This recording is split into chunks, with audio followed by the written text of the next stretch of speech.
पूरी कहानी एक साथ। मैं राजेश्वरी हूँ। मेरी उम्र 65 साल है और 3 दिन पहले तक मुझे लगता था कि मेरी जिंदगी बिल्कुल शांत और सधी हुई है। मैं और मेरे पति महेंद्र पुणे में रहते हैं, दोनों रिटायर्ड, सम्मानित और संतुलित जीवन। हमारा एक ही बेटा है, विवेक, और उसकी पत्नी नेहा। नेहा पढ़ी लिखी, सुलझी हुई और आत्मनिर्भर लगी थी। कभी ज्यादा घुलती नहीं थी, पर मैंने उसे उसकी प्रकृति और प्रोफेशनल प्रेशर मानकर नजरअंदाज किया।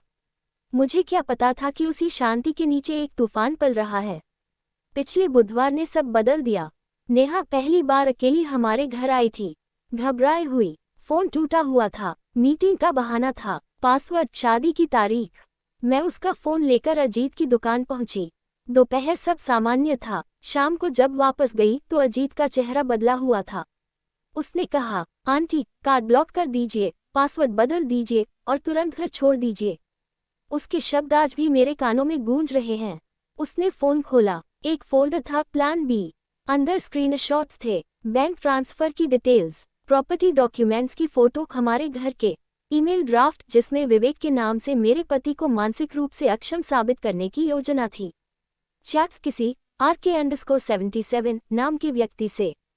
मैसेज साफ थे, पहले उन्हें विश्वास में लो। घर की पावर ऑफ अटॉर्नी चाहिए।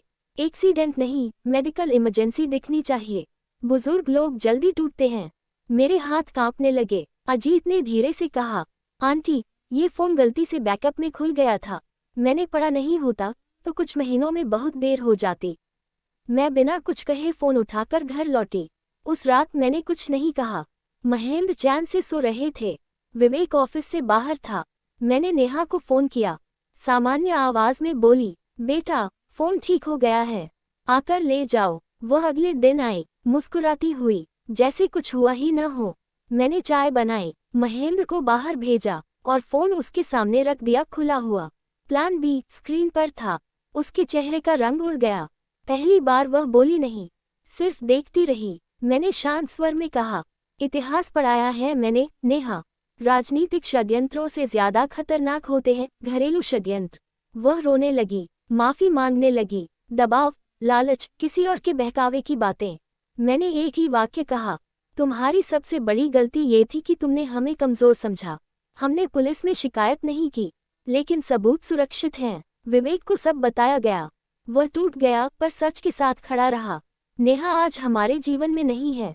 3 दिन हो गए हैं और अब मुझे समझ आया है, शांति हमेशा अच्छाई का प्रमाण नहीं होती। कभी कभी वह सिर्फ तूफान से पहले की खामोशी होती है।